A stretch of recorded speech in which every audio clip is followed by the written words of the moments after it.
அனைவருக்கும் வணக்கம்.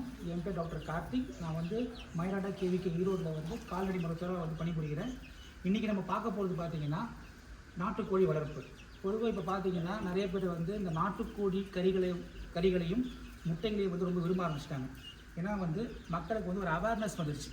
நாட்டுக்கோழி வந்து பார்த்திங்கன்னா ஒரு கம்மியான முதலீட்டில் வளர்க்கக்கூடிய ஒரு மிகப்பெரிய ஒரு பண்ணையம். ஏன்னா வந்து நாட்டுக்கோழி மூலமாக வந்து நம்ம வந்து ஒரு 100 கோழி வச்சு நம்ம வந்து ஒரு வருஷத்துக்கு வந்து கிட்டத்தட்ட கறி மூலமாகவும் முட்டை மூலமாகவும் கோழி குஞ்சு மூலமாகவும் வந்து ஒரு நிகர லாபம் வந்து ஒரு 80,000 சம்பாதிக்கலாம். ஒரு 100 கோழி வச்சு நம்ம சம்பாதிக்கலாம். இப்போ நம்ம பண்ணையில் பார்த்திங்கன்னா நம்ம பண்ணையில் வந்து இப்போ வந்து சொனாலி இனம் இருக்குது, பின்னி கோழி இருக்குது, வான் கோழி இருக்குங்க. இதெல்லாம் பார்த்திங்கன்னா எதுக்குன்னா வான் கோழி வந்து எதுக்கு வளர்க்குறோன்னா கலைகளை வந்து அதிகமாக சாப்பிட்றோம். சொனாலி இனம் வந்து அதிகமாக முட்டை போகிற ஒரு இனம் அது மட்டும் இல்லாமல் அசில் வளர்க்கணும். அசில் வந்து தூய நாட்டுக்கோழி. அசில் வந்து கறிக்கும் வளர்க்கலாம், முட்டைக்கும் வளர்க்கலாம். ஆனால் அசில் வந்து முட்டைக்கு வந்து பார்த்திங்கன்னா வருஷத்துக்கு வந்து ஒரு 90 முட்டை தான் போடும். ஆனால் இதுவே சொனாலி இனம், கைராலி இது போன்ற முட்டை இனம் பார்த்திங்கன்னா வந்து ஒரு வருஷத்துக்கு வந்து கிட்டத்தட்ட வந்து ஒரு 150லேருந்து 200 முட்டை வரைக்கும் போடுங்க. இது ஒரு நாட்டுக்கோழி பண்ணை ஆரம்பிக்கிறதுக்கு வந்து நமக்கு தேவையானது வந்து ஒரு கோழிக்கான இட வசதி வந்து ஒரு நாட்டுக்கோழிக்கு குறைஞ்சபட்சம் 1.5 அடி முதல் 2.5 சதுர அடி தேவைப்படும். ஆனால் ஒரு ஷெட்டு ஹைட்டு பார்த்திங்கன்னா குறைந்தபட்சம் 6 அடி முதல் 9 அடி வரைக்கும் நமக்கு வந்து ஷெட்டுக்கு வந்து ஹைட்டு தேவைப்படும். ஏன்னா கோழி எச்சத்தில் வந்து நிறைய அமோனியா இருக்குது. இந்த அமோனியா என்ன பண்ணணும்னா நமக்கு ரொம்ப ஹைட்டு கம்மியாக இருக்கும்போது காற்றோட்டம் இல்லாமல் வந்து அந்த அமோனியா வெளியே போகாமல் அது கோழியை வந்து பாதிக்க ஆரம்பிக்கும். கோழிக்கு வந்து சளி பிடிக்க ஆரம்பிக்கும். ஸோ உயரம், காற்றோட்டம் ஒரு கோழி பண்ணைக்கு மிக முக்கியமான விஷயம். அடுத்தபடியாக பார்த்திங்கன்னா இந்த எலிகள், பாம்புகள் வராமல் இருக்கிறதுக்கு ஒரு குறைஞ்சபட்சம் 1/2 அடியாச்சும் நம்ம கீழே வந்து ஒரு கல் வச்சு அது மேலே தான் வலை கட்டணும். அந்த வலை கட்டும் போது தான் என்ன ஆகும்னா காற்றோட்டமும் இருக்கும், எலிகள் பாம்புகள் வராது மெயினாக. ஏன்னா எலிகள் பாம்புகள் வந்துச்சுன்னா கோழி முட்டைகளையும் கோழிகள் தாக்கக்கூடும். அடுத்தபடியாக பார்த்திங்கன்னா நிறைய பேருக்கு வந்து ஒரு கான்செப்ட் இருக்குது, நாட்டுக்கோழிக்கு நோய் வராதுன்னு. அப்படிலாம் ஒன்றும் கிடையாதுங்க. இப்போ நாட்டுக்கோழிக்கு நோய்கள் வரும். நீங்கள் வந்து உங்கள் வீட்டில் வந்து ஒரு 5 கோழி ஒரு 10 கோழி வைக்கும்போது எந்த பிரச்சனையும் வராது. ஆனால் ஒரு பண்ணையம் அப்படி பண்ணும்போது 25 கோழி 50 கோழி நீங்கள் போகும்போது கண்டிப்பாக தடுப்பூசி நீங்கள் போட்டே ஆகும்.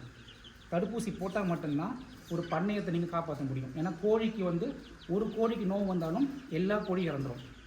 அந்த நோய் வந்த கோழியை தனியாக வச்சு அதுக்கு நீங்கள் மருந்து போடணும். அப்படி போடும்போது தான் வந்து உங்கள் பண்ணையத்தை காப்பாற்ற முடியும். ஏன்னா கறிக்கு வளர்க்குற கோழி வந்து 4 மாதம் ஆகுங்க குறைஞ்சபட்சம். ஆனால் இதுவே வந்து நம்ம முட்டை வளர்க்கும்போது 6 மாதம் ஆகும். ஸோ 6 மாதத்துலேருந்து ஒரு கோழி முட்டை போடும்போது 2 வருஷம் வரைக்கும் நீங்கள் முட்டை போடும்போது அந்த கோழிக்கு வந்து தரமான தடுப்பூசி நீங்கள் கரெக்டாக போட்டே ஆகணும். குறிப்பாக வந்து வெள்ளை கழிச்சல் நோய்க்கு நீங்கள் கண்டிப்பாக போட்டே ஆகணும். ஏன்னா வெள்ளை கழிச்சல் நோய் வந்து கோழி குஞ்சிலேருந்து பெரிய கோழி வரைக்கும் எல்லாத்தையும் பாதிக்கக்கூடும்.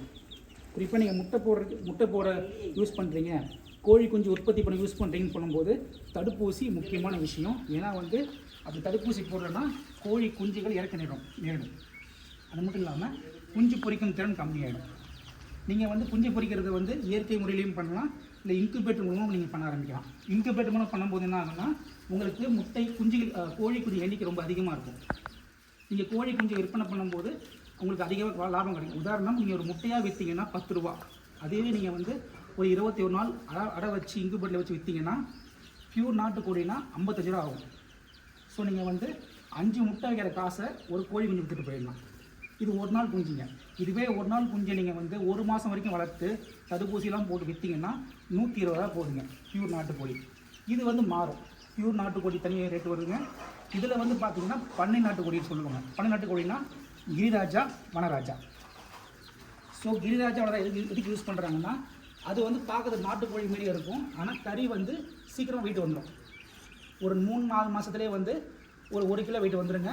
அதிகமாக முட்டை போடும். அதான் பண்ணை நாட்டுக்கோழி. இதான் வந்து வித்தியாசம் நாட்டுக்கோழிக்கும் பண்ணை நாட்டுக்கோழிக்கும். இதை எப்படி வளர்க்கலாம்னா நீங்கள் வந்து புறக்கடையில் வளர்க்கலாம், கூண்டு மூலம் வளர்க்கலாம், இல்லை பகல் நேரத்தில் வெளியே விட்டுட்டு இரவு நேரங்களில் உள்ள அடைச்சிடலாம். இதுதான் பெஸ்ட்டு மெத்தடு. அப்போ தான் வந்து உங்களுக்கு வந்து அலைச்சல் கம்மியாகும், வெயிட் அதிகமாக கூடும். இதுதான் முக்கியமான விஷயம் கோழிகளில். அடுத்தபடி பார்த்தீங்கன்னா நீங்கள் கோழி குஞ்சுகள் உற்பத்தி பண்ணும்போது இன்குபேட்டர் பயன்பாடு பண்ணிங்கன்னா நீங்கள் வந்து ரொம்ப அந்த இன்குபேட்டரை சுத்தமாக வச்சுருக்கணும். சரிங்களா? அப்புறமா பார்த்தீங்கன்னா நீங்கள் வந்து பூச்சி மருந்து கண்டிப்பாக நீங்கள் 6 மாதத்துக்கு ஒரு தடவை பூச்சி மருந்து நீங்கள் கண்டிப்பாக கொடுத்தே ஆகணும். இன்னொரு முக்கியமான விஷயம் நாட்டுக்கோழி வளர்ப்பில் பார்த்தீங்கன்னா சண்டை போடுறது, சண்டையிடுதல்.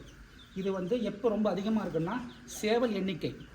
பொதுவாக வந்து ஒரு பண்ணையத்தில் வந்து ஒரு சேவலுக்கு 7 பெட்டை கொடுப்பாங்க. சப்போஸ் அந்த சேவல் எண்ணிக்கை ரொம்ப அதிகமாகவும் என்ன ஆகும்னா சண்டை வந்து சேவலை கொத்த ஆரம்பிச்சிடும். இப்படி கொத்தும் போது என்ன ஆகும்னா உயிரிழப்பு ரொம்ப அதிகமாக போகும். ஸோ இந்த கொத்தரை தடுக்கிறது சில பேர் என்ன பண்ணுவாங்கன்னா மூக்கை வெட்டி விட்டுருவாங்க. மூக்கை வெட்டினீங்கன்னா உங்களுக்கு மார்க்கெட் வேல்யூ கம்மியாகிடும். ஸோ மூக்கை வெட்டாமல் இந்த கொத்துற திறமையை வந்து எப்படி நம்ம கண்ட்ரோல் பண்ணலாம்னா இயற்கை முறையில் பப்பாளி பழம் இருக்குது பாருங்கள், பப்பாளி பழத்தை நீங்கள் வாங்க வெட்டி அதை நீங்கள் போட்டிங்கன்னா அந்த பப்பாளி சாப்பிடும்போது என்ன ஆகும்னா அந்த கோழிக்கு வந்து இந்த கொத்தத்தன்மை கம்மியாகும். அது மட்டும் இல்லாமல் வாழைத்தண்டை நீங்கள் வந்து கரெக்டாக போட்டு வந்தாலே வந்து அந்த அந்த வாழைத்தண்டை கொத்தி கொத்தி கொத்தி அது மூக்கு மங்கிடும். அது மூலமாக வந்து இந்த கோழி சண்டை போடுறது வந்து கொஞ்சம் கம்மியாகிடும். அடுத்தபடியாக பார்த்தீங்கன்னா எனக்கு இங்கிலீஷ் மருந்தே வேணாம், நான் வந்து பியூராக வந்து நாட்டுக்கோழியை வந்து இயற்கையாக வளர்க்க போகிறோம் அப்படி சொன்னீங்கன்னா இயற்கை வைத்தியம் கண்டிப்பாக முக்கியம்தாங்க. ஆனால் ரெகுலராக ப்ராக்டிஸ் பண்ணணும். நீங்கள் உதாரணம் வந்து தடுப்பூசி மஸ்ட்டு, தடுப்பூசி நீங்கள் போடாமல் பண்ண முடியாது. தடுப்பூசிக்கும் மருந்து சம்மந்தம் கிடையாது. மற்றபடி நீங்கள் ஆன்டிபயோட்டிக்ஸு இதெல்லாம் யூஸ் பண்ணாமல் இருக்கிறதுக்கு வந்து கீழநெல்லி கீரையை வந்து எடுத்துக்கங்க ஒரு கை கொத்து, அப்புறமா பார்த்தா குப்பை மேனி ஒரு கை கொத்து, அப்புறம் சீரகம் ஒரு ஸ்பூன், மஞ்சள் ஒரு தேக்கரண்டி, அப்புறமா ஒரு மிளகு கொஞ்சம், வேப்பிலை வந்து ஒரு 10 தேலை, பூண்டு 10 பல், சின்ன வெங்காயம் ஒரு 10, இது எல்லாத்தையும் அரைச்சி ஒரு பேஸ்ட்டாக பண்ணிவிடுங்க. பேஸ்ட்டாக பண்ணி வச்சுட்டு வாரம் 2 முறை இல்லை 3 முறை சாதத்தை ஒயிட் ரைஸை வந்து வடித்து அதில் இந்த பேஸ்ட்டை போட்டு மிக்ஸ் பண்ணி ஒரு கீரை சாதம் மாதிரி கோழிகளை கொடுத்துட்டு வந்தீங்கனாலே வந்து அந்த கோழி வந்து நோய் எதிர்ப்பு சக்தி அதிகமாகி நோய் தாக்கம் வராதுங்க. அது மட்டும் இல்லாமல் குடிக்கிற தண்ணியில் என்ன பண்ணணும், நீங்கள் வாரம் 2 முறை துளசி, தூதுவளை, சீரகம் இது 3த்தையுமே வந்து அரைச்சி இல்லை கொதிக்க வச்சு நீங்கள் குடித்தினாலே போதும். அந்த தண்ணி குடிக்கும்போது என்ன ஆகும்னா கோழிகளுக்கு வந்து ருசி அதிகமாக இருக்குங்க. இது மூலமாக நீங்கள் பண்ணி மேலும் விவரங்களுக்கு நீங்கள் வந்து கோழியை பற்றி ஃபுல்லாக கற்றுக்கணும் அப்படி ஆசைப்பட்டீங்கன்னா நம்ம கேவிகே வந்து நேரடியாக நீங்கள் ட்ரைனிங் பண்ணலாம். நன்றி.